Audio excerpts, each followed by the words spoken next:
Here, and I just wanted to quickly plug two events. One of them is Conversations and Collections.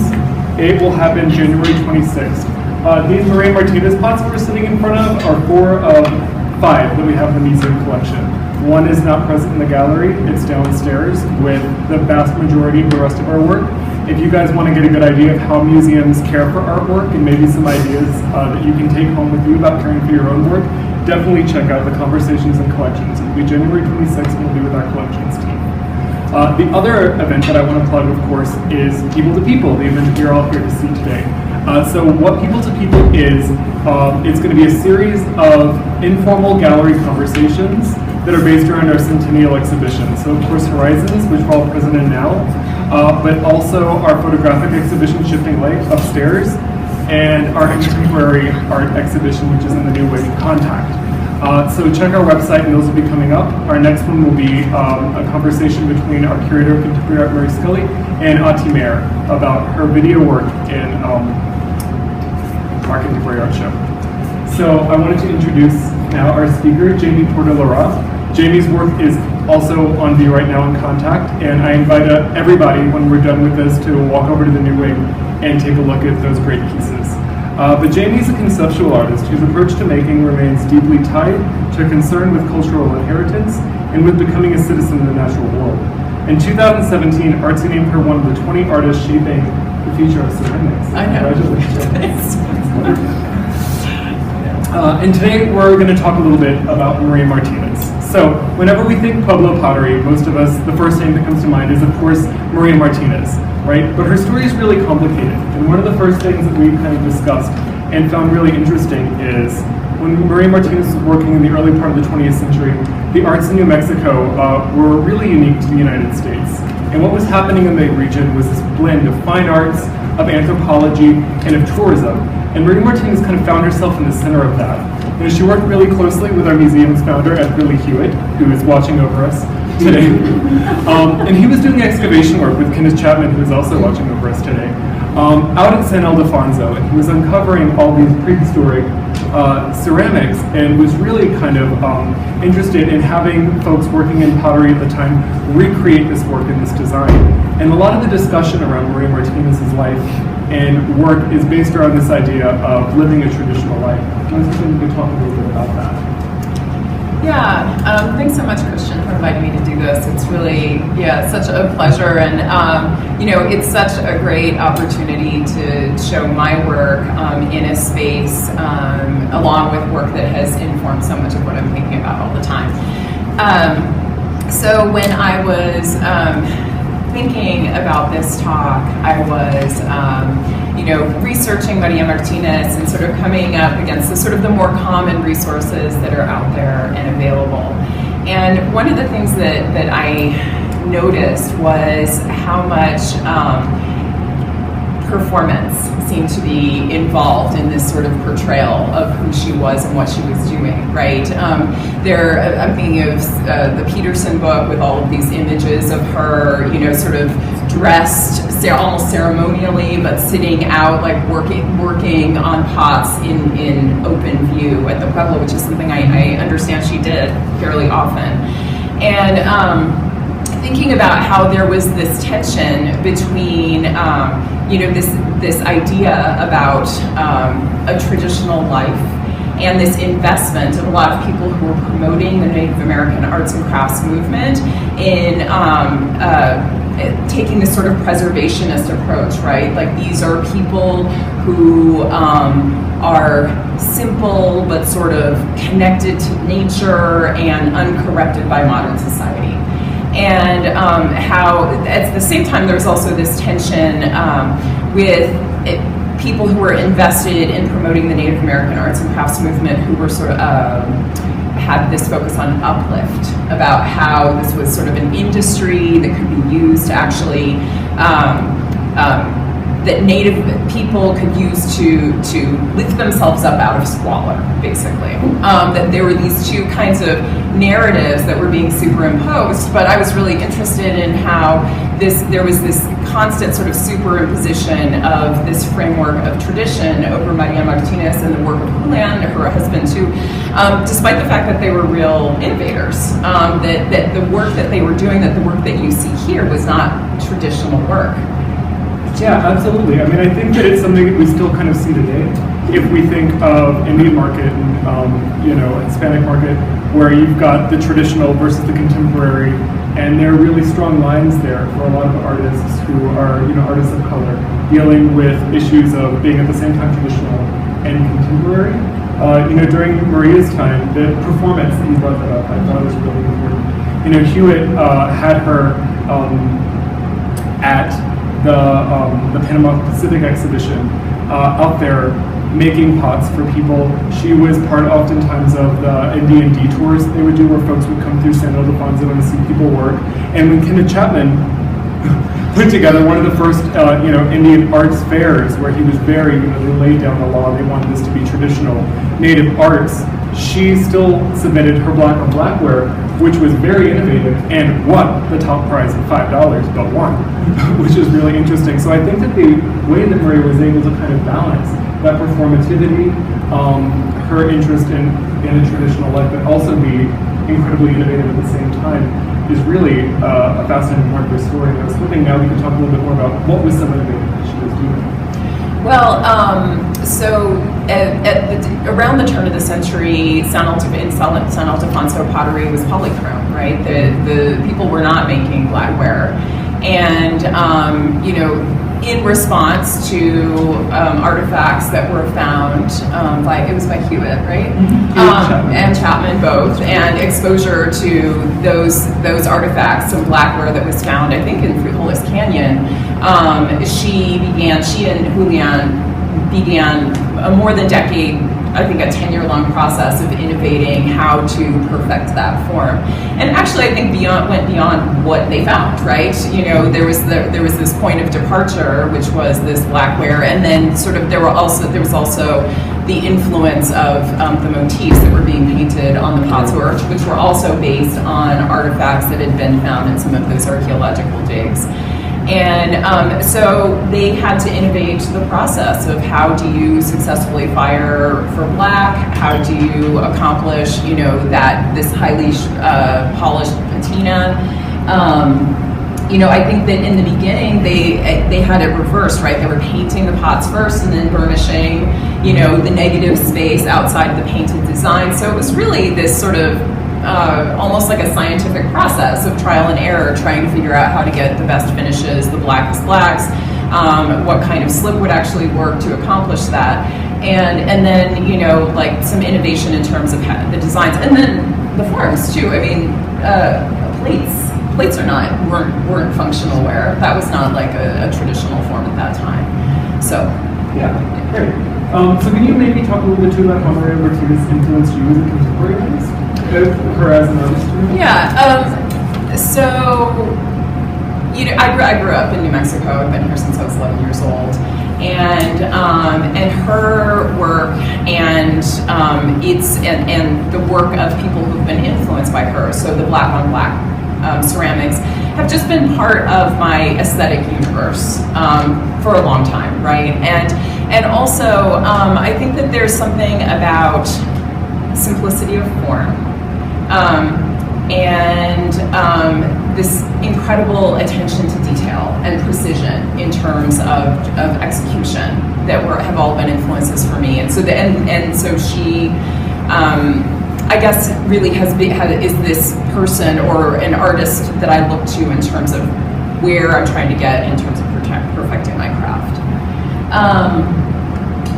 Yeah, so can you maybe talk to a little bit towards how the kind of ethnographic and anthropological framing of Maria Martinez's work has kind of hindered our ability to understand her as a contemporary artist in that dialogue? Yeah, I think that, again, I'm really interested in how, like, the narrative or the superimposition of this idea of her as a traditional person has really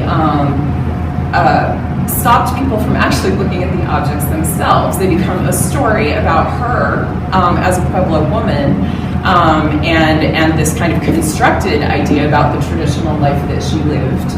and the traditional craft that she performed, when that actually has, in many ways, little to do with who she was as a person and as an artist. So, for example, Maria and Julian were not, they traveled a bunch. They got to see lots of cities around the world.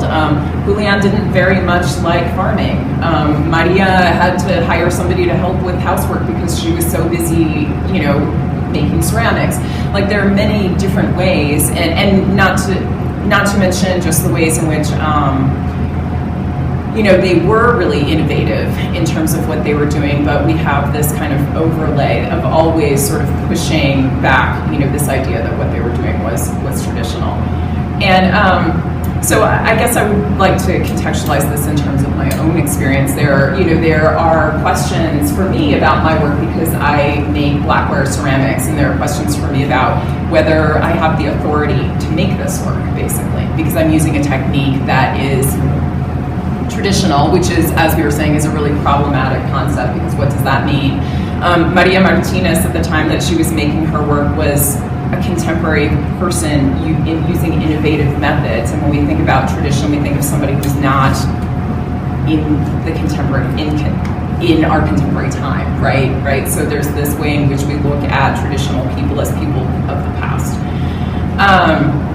But those questions that are given to me about my relationship to this technique have led me to understand that when we are asking artists, when we are making this attempt to tie an artist's production, what it is that they're making, to their racial background, that there's a real essentialism there, right? Like, so there's this attempt to explain the work by make the person's body the explanation of their work. And so we're explaining her and this lens that's been applied to her culture, as opposed to actually looking at the work itself.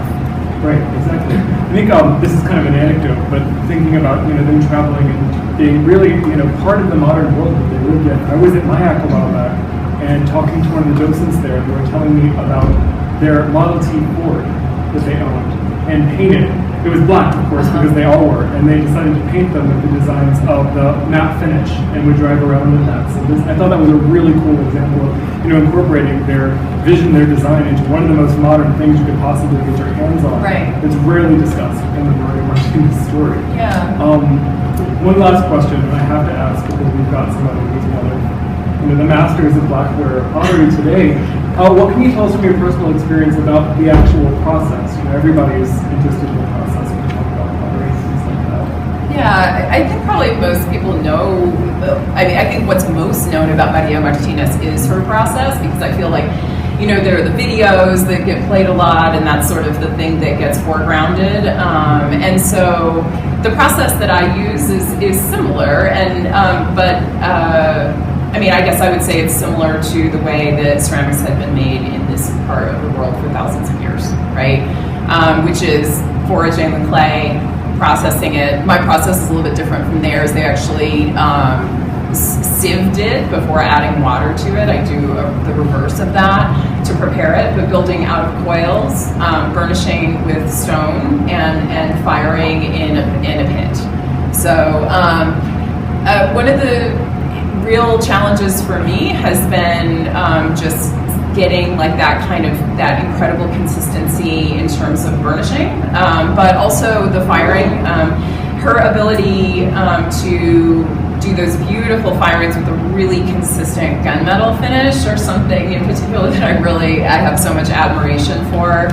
And with my own, in my own experience, it's actually something that's really difficult to accomplish, because you may know that gunmetal finish is, you're just sort of walking this razor's edge, because a little longer, a little hotter, and you lose the finish.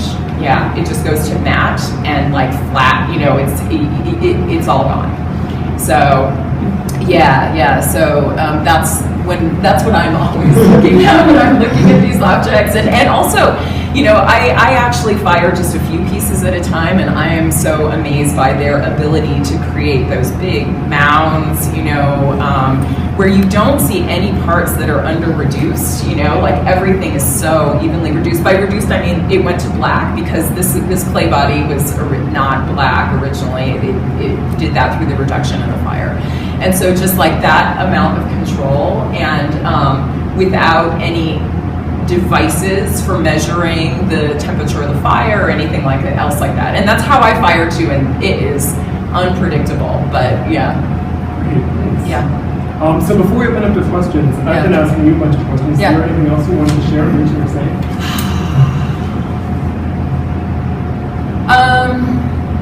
I guess one thing that I was going to mention that I've just been contemplating is in relation to her work and mine, because I don't know if you're familiar with my work or have seen it in the other gallery, but I work with the iconography of the plastic bottle. So I use the old methods to make things that reference the plastic bottle. And in the beginning, when I started out on this process, I was really thinking about it, the plastic bottle as a contemporary artifact.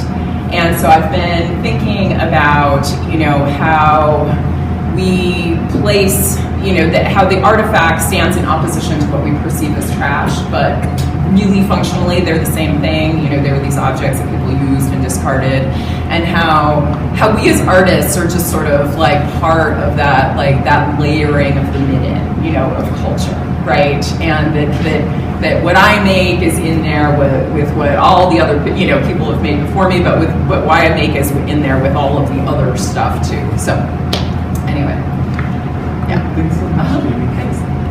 I'd like to open it up to questions. Yes. How does Maria Martinez's pottery different from the artifacts that Hewitt and Chapman unearthed? I mean, I think they were both black pottery, right? But what would the artifacts look like? Do you feel though? I mean, my understanding is that there was some blackware shirts, yes. pot shirts, Okay. right? And Yes. I mean, her renovation, excuse me, was incorporating the matte on black, having both of those present at the same time. So the artifacts would have been just plain. Right. Like if you look at the painting of the black pot, Oh, sure. it would have been like that. Oh, thank you. In one reading, and I wish I could remember there was an incident where they described that Hewitt has sent some people to buy the things, and the following that they had left it in too long, and it became black. And is that from Peterson's book? And they put them in the back room, and then when the people came to buy, they said, "Well, we don't have anything." It's like, because this was early on when they were doing PowerPoint. And so, except we have some things that are black.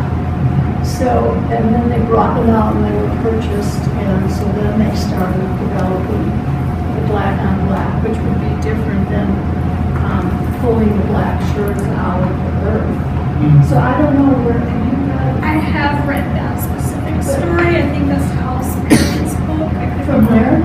Alice Marian's book. Oh, okay. It's definitely a popular example of that same story.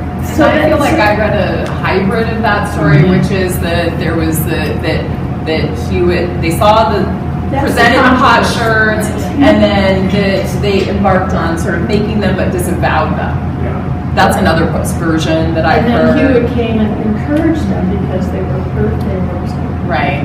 I mean, this is such an interesting thing about how you see white people taking credit for sort of discovery, directing, knowing what's really traditional. I mean, there are lots of stories in the history of that time of Native American arts and crafts movement of people saying, well, this is a traditional motif for painting. Like you can only print paint not in perspective, but in 2D, because in perspective that's the white man's way. Right. So there's this interesting sort of construction of what's traditional, and somehow even motifs that were recovered from a different culture, like a lot of Mimbres imagery, for example, could be presented as traditional, even though it really had nothing to do with the traditions of San Juan. They both seem to be pretty savvy in marketing themselves. Could you comment on that? Yeah, I think that they were very savvy at marketing themselves. I mean, I think that my sense from what I was just looking at that is that Maria Martinez was very conscious of the performative aspect of what she was doing. I was talking to Suzanne Frick the other day, and she was talking about how Martinez always would say, well, I'm just a simple to a woman, you know, when in reality, like, her life didn't look that way, but that this was sort of a narrative, this was a story that was important in terms of, like, maintaining the idea of the work and the production and who she was as traditional. So, but yeah, if you look at the images, I mean, there's so much performance and marketing that's involved. Were you asking me about marketing my own work? Is that what you're saying? Would you like to comment on that? No. That's a good plug. Yeah, no. So did she actually reinstate, bring back very, very old forms of making pottery, or is this a completely new? How do you? I'm a tour guide, and that's what I say to people, but maybe I'm wrong. I guess it depends. I mean, how? Can you repeat the question? Yeah, was she responsible for bringing back very old ways of making pottery that had got lost in time, and then Hewitt maybe discovered these shards, but then he said, oh, I want something like this. What was how old? Do you know how old those shirts were? I don't know how old the shirts You don't know. were. I mean, they're described as prehistoric. Right. So they could have been up to 2,000 years old, more or less. Yeah. Right. Yeah. I mean, I think it's an interesting question, right? I mean, if something is she recovering something, or was she innovating an interpretation of something that she found? But Julian, her husband, he worked with Hewitt on the Right. Rito Plateau. So I've read that he brought home these shirts that had designs. So it was a combination of factors that moved her into that kind of recognition. Did you want to say something about that? Well, just in terms of at that period and subsequently the research that's gone into tradition from Anastasia all the way up through Pueblo, the traditional designs Of on you. were known at that time, and a lot of research has gone into uncovering shards and recording those designs and using them. Yeah, there's an interesting piece that Maria Martinez made. So Hewitt, of course, had this idea that what was prehistoric was better, and as things got more modern, they got He's an archaeologist. right, less good. And in one of his excavations, he brought from that excavation to Maria some clay and said, he essentially, you know, I'm paraphrasing, but here, I dare you to do better. And she made this kind of rectangular container. It wasn't the black on black, but she painted an avanyu on it, and that avanyu came from the petroglyphs that were above San Ildefonso. So a lot of these designs didn't even come straight from the pottery, but from remaining visual material that was just known to be very old. So I think that a lot of these stories are kind of an amalgamation of those ideas and a bit of yes and a bit of no. Yes, Kate? Well, perhaps following on from the idea of older is better, I was interested, Jamie, in this time of 3D printers and manufactured vessels like water bottles. What's the meaning for you of working with landscape in a way, with earth, and making things by hand? So in the beginning of this project, which started about 5 years ago, I thought in some ways about this as a way to connect myself to this time and this place, right?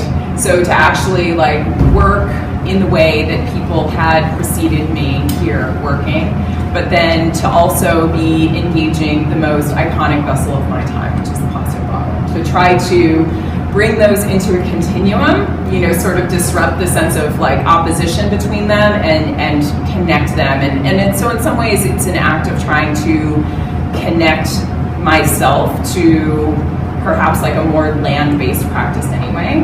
Practically speaking, I started out, I was fortunate to start out learning, I learned how to forage clay when I was on a trip to Mato Ortiz. And in the very beginning of my project, that's how I worked. I found a place and I forged clay near Magdalena, actually closer to Socorro on the Magdalena Highway. And I, at one point, ran out of clay. It's kind of laborious, and I was getting ready for a show, and I bought some clay from New Mexico Clay and attempted to use that, and I actually found the material to be mute. I couldn't work with it. So I have actually a very literal response to that, which is that there is something about like being in conversation with this land that seems to be a really important part of it.